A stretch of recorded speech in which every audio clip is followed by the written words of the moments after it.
Hello, everyone, and welcome to the commentary track for Bittersweet Candy Bowl Silvershore Part 1.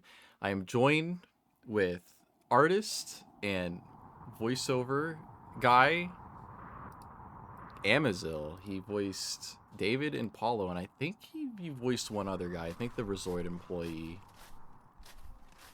Did I? I have no idea. It's we've been working on this for so long. I have no idea what's happened anymore.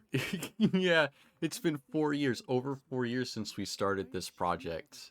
And now it is finally out. I dropped $500 to get the music done. And Dear Lord. yeah, I mean, this dub was like close to $800 because I paid all the artists for the art and the credits of part two and also the music. So yeah, it was about $800. So I hope everyone enjoyed it. Obviously this is coming out like after. If you don't want to be listening to the commentary track, you can always go ahead and check out the link in the description for the non-commentated version. It was Yeah, if you surprising. don't want two weirdos talking about it, Yeah, it was it's fine. surprising to me. Uh, there were people that like knew me, and did not know I voiced Mike. That was trippy. It's not like you do anything like special for his voice or anything. I think it's just tone. Yeah, I mean, I just give him a very soft because I mean, at the point I recorded this, I was like 27, Yeah, maybe baby. 28. I'm 30 now, but in order to sound younger, I give myself a very soft voice. Hey, Lucy. So I sound younger, but I also I feel like Mike would have like a softer little baby voice. Little baby man. Yeah. Yeah, by virtue of In who he fact. is. Uh, AKA the complete opposite of how I do, and thus how you're supposed to do a Paolo voice. Yes. Ama and Amazil does Paulo and David. Honestly, I don't think if you didn't know, you probably couldn't tell that he did both. He's very good, especially I mean, because I there's mean, Paolo's voice is like what a it. It really is a transformative role because unless you can identify someone through growls, you're not gonna fucking get it. yeah. I've I wrote tried this. I have tried to replicate Amazil's Paulo voice. I can't do it. I ended up making him sound like Johnny Bravo or something. Hey, I can't do it. I definitely can't It's even do weird. David. Like I think the closest. Well, I mean, like okay, well, I mean, I because that's one thing you left out of the credits, but I've also done like technically fan dubs and like the Let's Read. So I've had like friends who come over and well, not come over, but I just get in a call like this, and we'll read comics. And we have done some chapters of Bittersweet Candy Bowl, and of course, someone has to do Paolo. And I've only had I feel weird because I keep telling people it's not that hard. It's really not. But yeah, just I think that there's only one person that in my friend group that's like I'm like okay, yeah, that sounds all right. I think I'm okay with relinquishing the role of Paolo to him, and it's just because he naturally has kind of a raspy voice. It's Ray. Yeah, you guys go check out Lieutenant Amazil's YouTube channel. Has a lot of great stuff on there. He was kind of like way back in the day. You could say he was kind of the proto BCB Fanel guy. See, you had a lot of comic dubs as well that you did all the voices yourself, which is why you're so good at it now. And all of them but one is gone. And Oh, I think the only one that's left is like left on unlisted, so you'd have to get the link for it. But yeah. nonetheless, yeah, yeah. Um, but anyway, Acapulco, and Is it? Yeah. I will always call it Acapulco every fucking time. Okay, I'm done. I have always said this. I hate no slip of the tongue. I hate Teshi fucking Oh. doing this revisionist shit. She always does this. She had a bad. Well, I think she hasn't done it as much. I think on the volume 3 for the omnibus, but like she always liked to meddle and change little things for everything. And so, like, if you were an original fan of BCB, or not even an original fan, but if you're, well, I guess it is, because Jesus Christ, this thing's been going on for forever.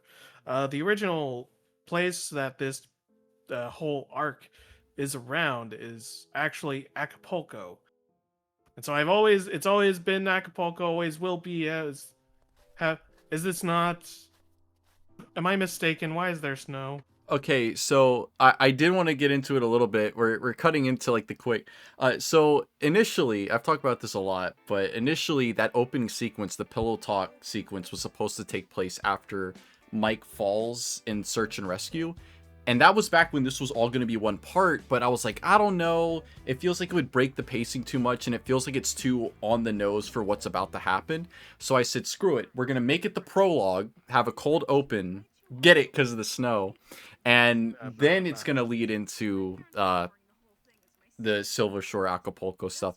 And I wanted to put it in there because one, these dubs are kind of for people that haven't read the comic, and I know there's still some stuff that are going to fall through the gaps, but I feel like for the most part you could kind of follow along.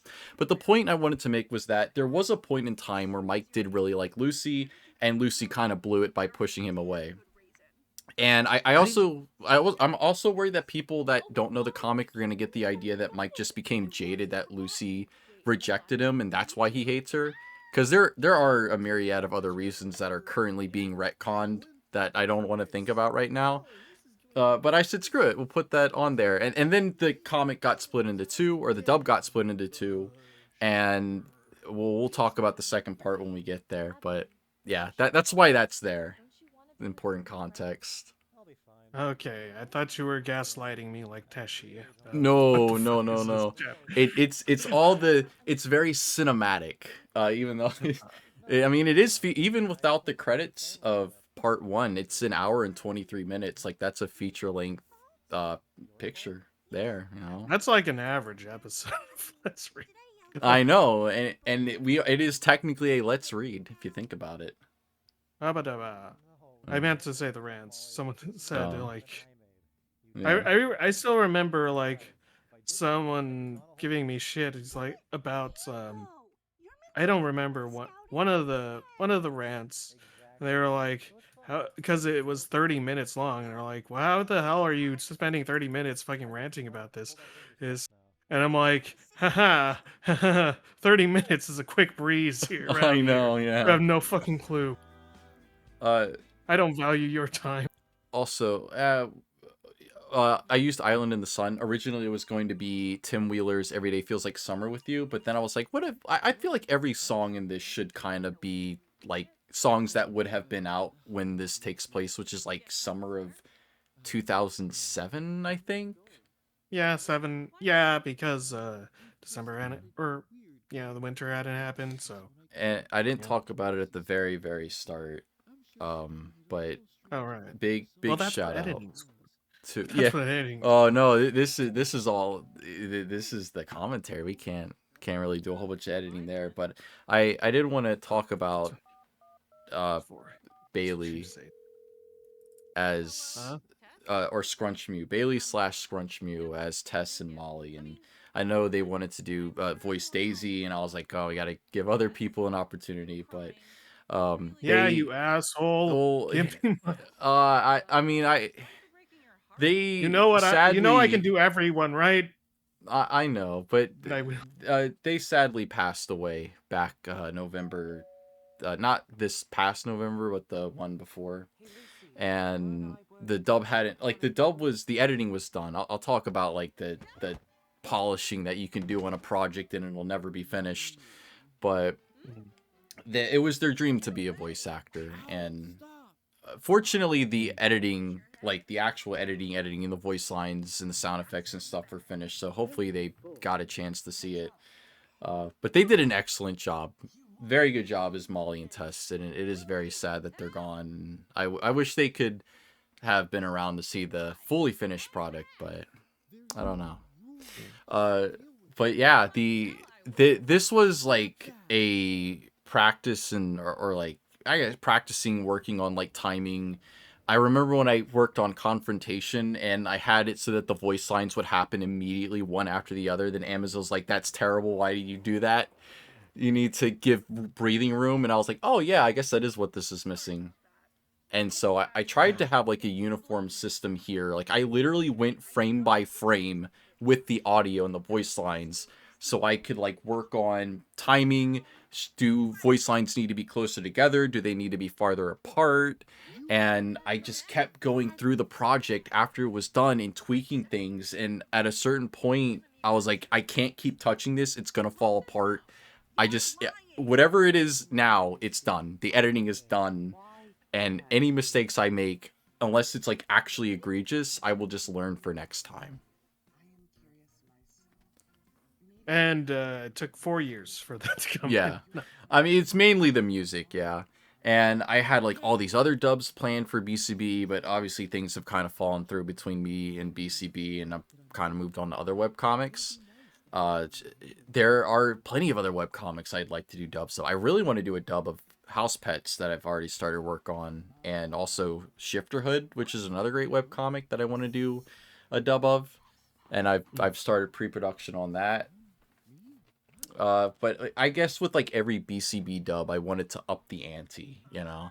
Like that very first one that we did, like a Bittersweet Candy Bowl, it's so, like, I was so proud of it at the time, and I still am, but like by now standards, it's very crusty. And then we did Confrontation, and everyone was like, "Rob, what are you even talking about?" I was like, "It's gonna be this whole cinematic production. We're gonna have a mid-credit scene. It's gonna have all this stuff." And people thought it was crazy, and it was so hard to get voices for it because they didn't really want to talk to me because I had been banned, and people were kind of iffy about it. And then it came out, and everyone was like, "Oh, I get what you're trying to do now." And then I was like, "Yeah, now we're gonna do Silvershore, and it's 5 chapters." And a whole bunch of people wanted to join on doing that, and hopefully this will inspire people to want to work on the other dubs that we want to do as well. They're going to be nice, high quality.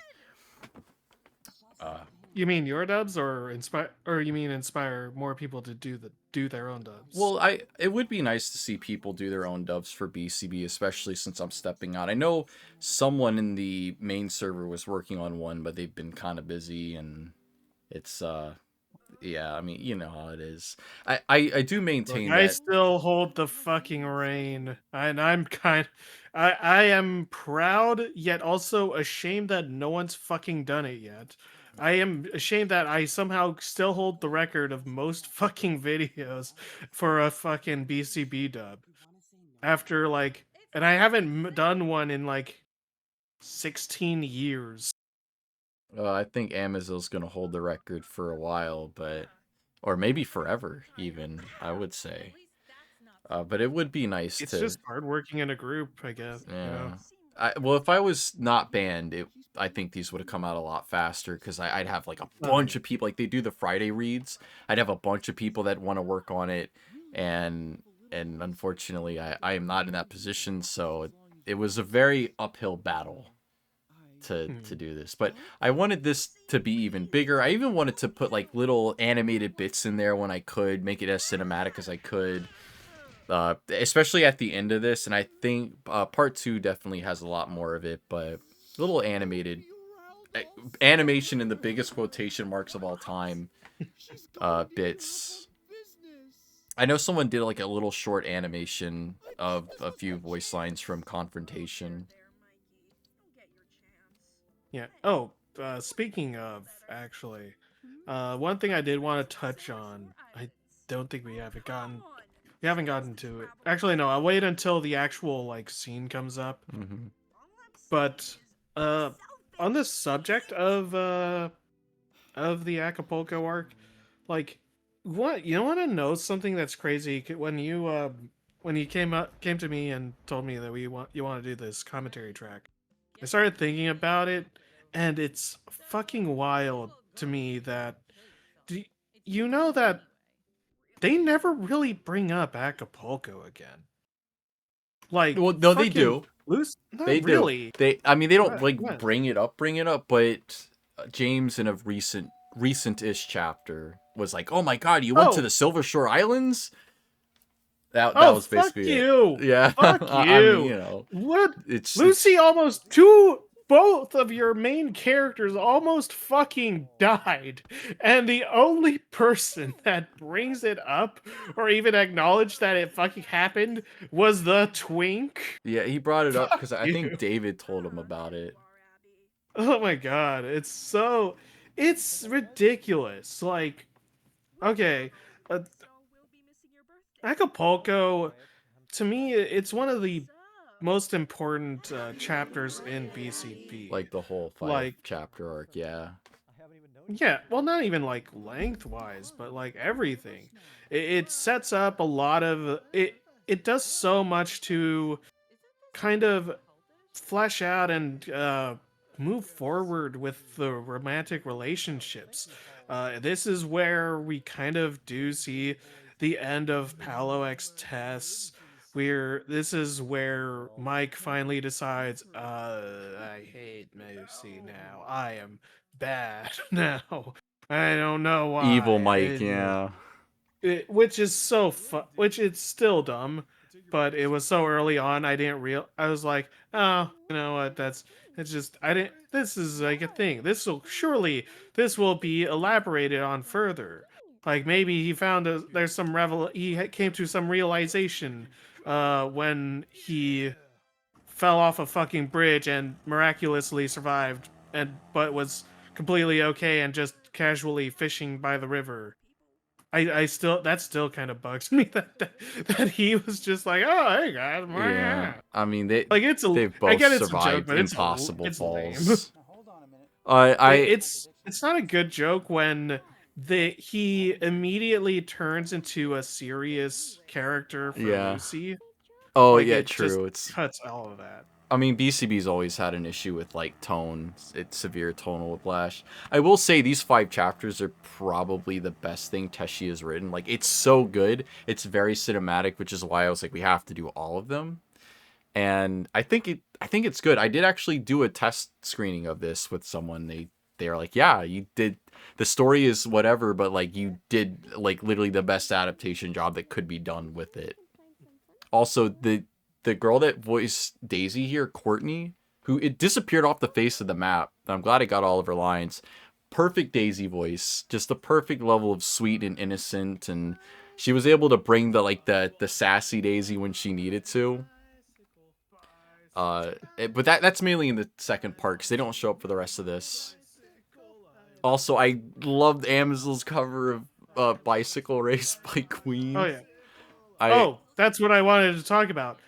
Fun fact: I never fucking heard that song before. really, I didn't really listen to Queen much. The but you know, the only reason that I knew like what it's supposed to sound like with the cadence and all that was because of that one guy who did an animation for yes, that specific bit. yeah. And I'm like, oh, that's how that song goes. Okay. And You then know. you were like, "Nah, nah, nah, nah, I don't know the words of the song," and I was like, that is perfect. That is a very Paulo thing to say. I can imagine Paulo actually going like, I don't know the rest of the words of this song. It was so good, and you can still hear it in the background. It's quiet, but it is there. Yeah, fucking I I do love Paolo. I don't know. I hate to do the trope, but growing up is realizing that I fuck with Paolo way more than I do with Mike. Now I have to ask you, which version of Paulo, the old one or the new one? I don't like Simp Paolo. Oh my god. Fucking I've always hated it. I have come to kind of I guess gaslight myself into thinking this is just true, but like fucking I'm convinced that or well, okay, so the problem with Paolo, right, is something like this you say new Paolo, this has been a thing since forever. ago. Like I touched on it when I covered the Paolo show, which was basically all the chapters after, well, a handful of chapters after Happy Hour. Fucking I mentioned how the biggest problem with Paolo was that he always seemed to it always felt like he's being pushed into a certain direction. He was, and it was never like, it never felt natural. Like 5 seconds to midnight, like that was so fucking lame. It was so blatant with what it was trying to do. It just felt like, oh, Lucy's in the bad spot, which gives Paolo an opening. But oh, obviously he can't take that because he's in a relationship. So we need to stop this relationship right now. And Mm. it's just it was so fucking weak. But like, So but what I was saying about the big problem with him was that, or it exemplifies what the biggest issue with him, which was that he always came across as, or well, all of his like progression or development as a character always seemed to go back to making him into Mike, essentially. Like he was it always felt like he was just being being hammered, not even like like molded or chiseled oh, into the Mike form. No, he was being hammered into that Mike hole to we fit in Lucy. That was all it ever felt like. we Like have all of his progress, and it was so lame we have another. because like yeah, Sorry to cut you off. We have oh another yeah, epic cover. So they never say what song Lucy's singing here. I could have gone oh with yeah. that lullaby she sang in Feline Festivities, but I was like, I know how the moon must feel. I just told Lucy's VA, just sing I know how the moon must feel, and let that be Look, Lucy's song. So look, that's what she I as sings there. someone who did the dub who tried to dub the Christmas special, the first Christmas special, I can tell you, um singing in Spanish really sucks Yeah. when you have no idea what you're saying or how the cadence is supposed to work, okay? I can guarantee you. It's not good. And also another thing, this was in production for so long that when I started working on this, the initial scripts were based on the original, like, hand drawn pencil version where it was Acapulco, and Kazuna was still a character. And I ended up Oh, having to rewrite all of the scripts and throw Kazuna out. So rip Kazuna. Kazuna got yeah. replaced by Amaya, and then I put in like a funny joke where Amaya is played by themselves, and you know, Oh, you should have had it credited as Kazuna was a Maya. oh my gosh, that would have been even crazier. Yeah, Like, you can put that for part two whenever that comes out. part one and part Sorry. two are done. They're both done, both ready to Oh, go. okay. Yeah, that's why we're doing this now. Also, this section right here, I I didn't realize that this was like a dream at first, but apparently this is like some sort of weird dream sequence Mike is having about Paulo being all handsy with him, being all tender. Yeah, this was not very. I mean, no, yeah, no. It felt. I realized it was kind of a dream. Wait, no. I think I always read it as like half of it was a dream, Oh, he's like telling me just like, where Paolo's yeah. getting all weird about it. Like that's where it's the dream section, but maybe they did have like a talk. Well, because he's like completely passed out here, which like, oh, he's Yeah. just like he's just either dreaming or he's like imagining it happening. No, yeah. Then he looks over at him like that. Which means that it's actually Mike who has the gay feelings, and That's I will not. true.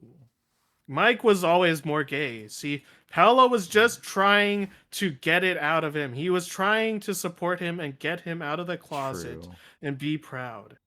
That he did. Paolo did nothing wrong. Okay. Oh, here's an example of some art that Kazunin did. If you guys go back in the commentary track and listen to everything I just said, but that dog girl up by the table, there were like I did like 99% of like the redrawing and coloring things in and filling things in from the speech bubbles, because that was like the new big thing that I was doing for this one, was filling out the stuff behind the speech bubbles. Oh And yeah. there was just some things where it was beyond my artistic ability, but Kazunenon is really good at replicating Teshi's style. It's not a very complex style, but they were very good at replicating it. So a few of the images they actually worked on. Mhm. Here's the Simp It Paulo. comes out pretty nice. Yeah, no, you can't even tell. It's really good. Oh, it's my favorite panel. You ruined him. See, Yeah. this is what I was saying. The fucking look. David was right about this in this Oh. one instance. Paolo was trying to be Mike. This is exactly. He was trying to warn us this entire time, and we didn't listen. We didn't listen. Well, his issue is that he's simping after the wrong girl, but like, what's quote unquote the wrong girl? I never. Okay, here's the thing. I never fucking bought that. I don't like. Yeah. I still believe. I don't think. I always read that scene of. Wait, do you mean fucking Da- the David is trying to be Team Daisy in this chapter or I, in this arc? I mean, like, who? Well, like, yeah, but like with Mike, I guess you could also say he's simping after the wrong girl, but I don't know. Would any No, girl be the right girl? Like, why doesn't he like Tess? Like, I obviously it's because Tess keeps like being weird about Paulo, and I don't know. I also kind of feel like I he got always read it. gaslit when it came to Daisy. Paulo No, should be yeah. with I mean, Sue. I'm gonna die on that hill. yeah. You and many others, but Many the people thing are I saying this. like the way I read it, it was more that yeah, David just wanted an alternative. I didn't see him as like Team Daisy or either way. Yeah, I just like, he did come up with all those girls, like, Sue and Katie, and pretty sure that's Yeah. everybody. There's no other girls at Roseville. Also, Yeah. in the summertime, you gotta do it. You gotta have it in the summertime. It's too peak. When the Also, weather is high. I was very confused for a little bit. I thought this was like Christmas Vacation for some reason, because David tripped me up by saying this is the best Christmas ever. I was like, oh, so they went. So this was like Christmas holiday, and then I was like, oh wait, I'm an idiot. This is like actually Christmas or not Christmas, summer vacation.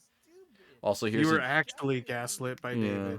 David. Here's a gag about wearing clothes. They don't wear clothes, and they're like, why aren't you Uh, wearing any clothes, David? And it's like they never do. Also, everyone did such a good job with the VAing. Siren on Fire was such a good Lucy. She did a whole bunch of the voice lines for the next several dubs that will unfortunately probably never happen now. But um, she was actually pregnant while she was working on this. Believe it or not. oh yeah, fucking.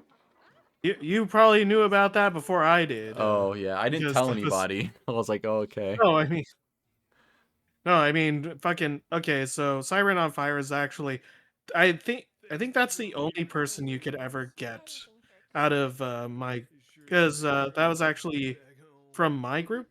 I Well, believe so. rather Yeah. kind of yeah, and they because she's married to Alex, who is he was in some of our Let's Reads, but not out of he wasn't in many, but that's not like a personal thing or anything like that.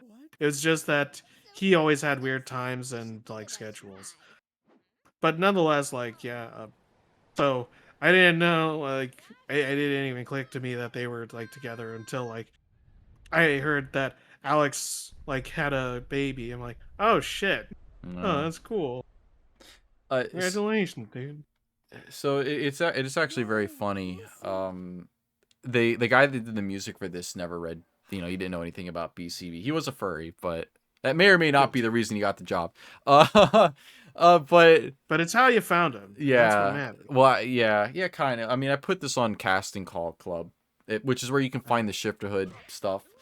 He was talking about how Zach's like a real big weirdo, and like talking about, oh my god, this story, this comic's so weird, and it's like a little dumb. And I'm like, yeah, well, the Silvershore Arc's kind of where it peaks. Volume 1, the Yeah. end of Volume 1. I know New Yeah, Beginnings. where like 80% of the fucking audience, not even 80, 90% of the audience didn't read when it came out. Yeah, Really? that was when it was best. Oh yeah, I guess maybe the modern one, but yeah, it's still really good. The way that it juggles all these different characters, arcs, and storylines, it's so good. It's like, what happened, man? Like, like what? Just what? And it's also fun. It's just a fun setting for them to be in. It gave her or Teshi opportunities to have the characters do new stuff, and it it was good. It was peak, and I think it still is. I mean, like, um, Like they're not just like at it's school, funny. you know. Well, it's funny that you mentioned like the music guy getting into it and then realizing that, oh my god, this is so fucked up. Because I've told you about this. I remember I proposed having a coworker of mine do the voice of Daisy because Was it Daisy or was it she's a Jasmine? I think it was oh no, yeah, Jasmine. it was Jasmine. It was Jasmine, and because she has a pretty soft voice, and thinking about I'm like, oh yeah, I think that she could do this. Like, even if she don't, because the trick is like, okay, here's the trick about voice acting for everyone. 90% of it is your personality, because your personality, how you present yourself, and your whole speech patterns naturally, it is what makes it you. That's where the acting comes from. And so like if you speak in a way that sounds like smart, say for instance, or dumb or something else, like that is voice acting. But anyway, I'm getting off topic. The whole point I wanted to make was that I wanted to get her to do Jasmine. I'm like, yeah, she'd be perfect for Jasmine. This person's great, and she's shown interest in doing that sort of thing. I'm like, okay.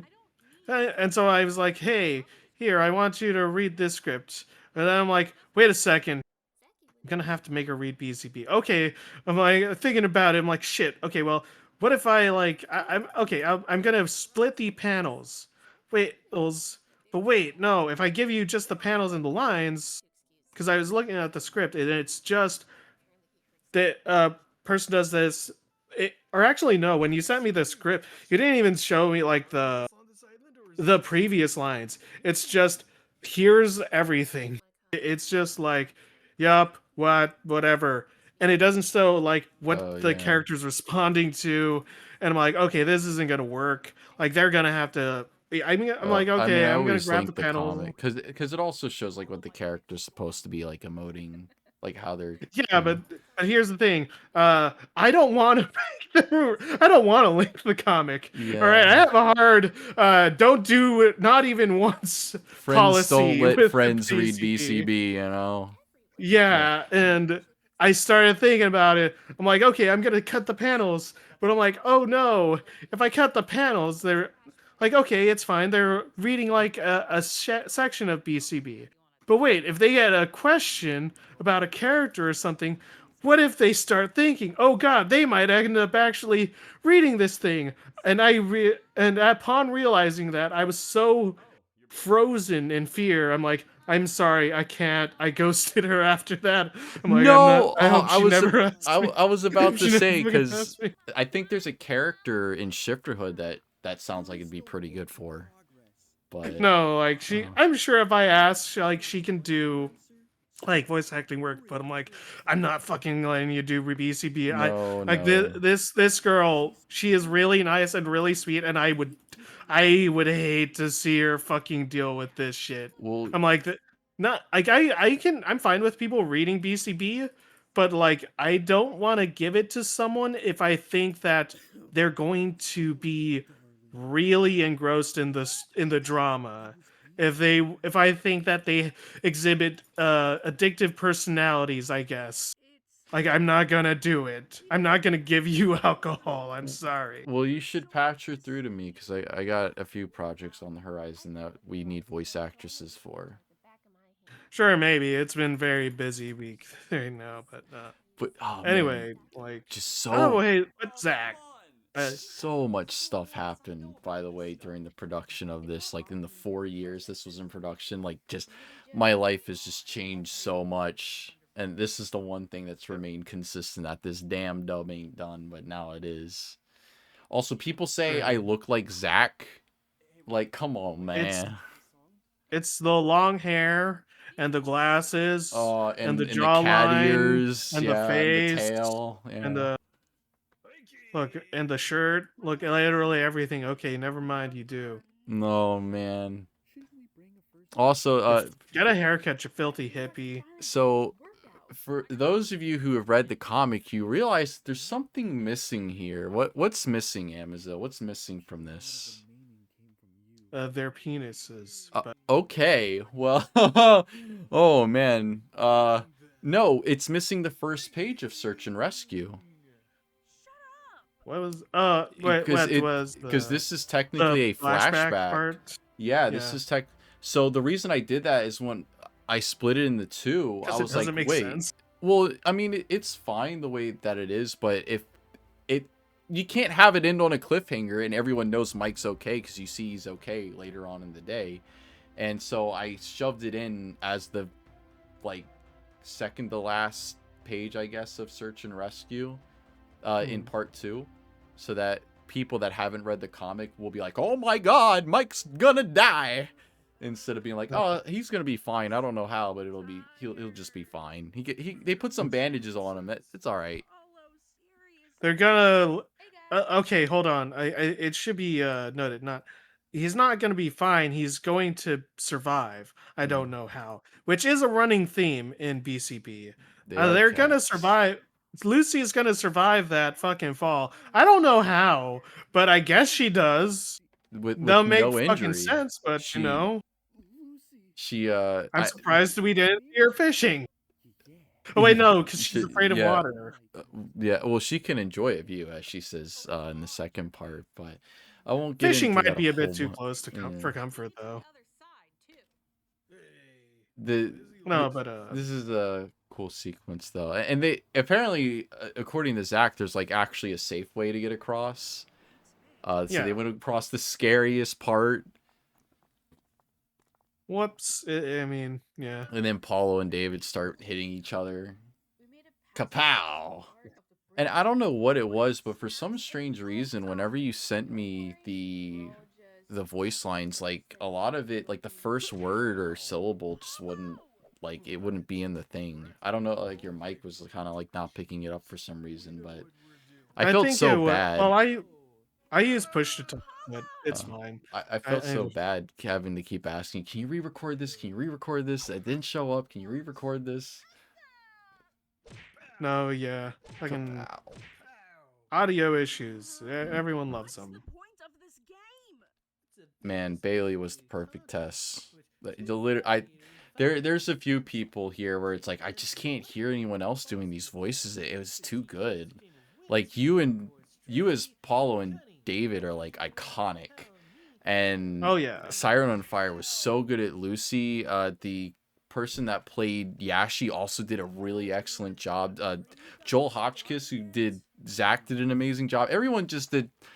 They understood the assignment, as the kids say, and they really sent it. I think the excellent like voice performances really sent this a lot as well. Also, a little bit of animation there you saw as they fall.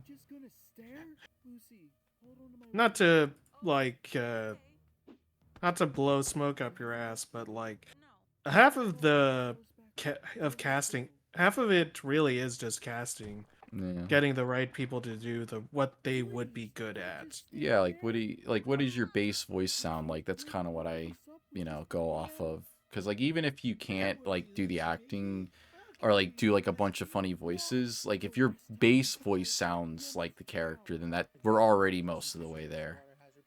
Yeah, I mean that's literally like the one of the key things about, especially about voice Oh, acting, especially for a here it drama like is. this. Oh, it's so Um, sick. Oh, you like that? Yeah. I Hey, was so proud of things in myself. motion. All right, we're headed up to the credits here. Then to be Oh continued. shit. Yeah, no, trust me, the next part is also like just 43 minutes long. But yeah, that's part one, and like I said, in the original version, this is where Pillow Talk would have gone, and I think it would have just disrupted the flow too Wait, much. What? isn't isn't Pillow Talk Chapter 61, the yeah. sleepover? Yeah. Yeah. But Uh that oh, did we insert that here? no, that's at the very start. Remember? That's the Oh, prologue. That's the cold open. And oh originally, right. because it's like showing, oh, Mike did actually really like Lucy. And then I was originally going to have it here. But when it was all one long part, but I decided that it would like kind of break the flow too much. Well, not like having to wait a month for the second part isn't going to break the flow. I mean, by the, but still. All these wonderful people that did voices here, and the equipment You're and crediting software. the software. Yeah, I don't know. I don't know. Look, Real. we have to extend these credits somehow. I get it. Uh, Look, I well, did the I same don't know what they thing when I do. did the Paolo show, just because I really liked the song I used, and I really wanted to play the whole song. Well, initially I had, uh, I think Arden Forest by I don't remember, but I just ended up using score music from earlier on it, and the guy that did the score, I think it's Raphael Ray, did a fantastic job. Like some of the stuff is just so peak. But also the covers is so good. Also, guess I'm not cutting out for stealing Souls makes a quick appearance here. That was in Confrontation. Raphael, yeah. Sorry, I got that mixed up. You can buy the soundtrack to these dubs on that Bandcamp. It's very cool. This is also converted into 3D. I know I didn't talk about it here, but like there are well over almost 30,000 images like in total for across both of these dubs. It was a lot of work.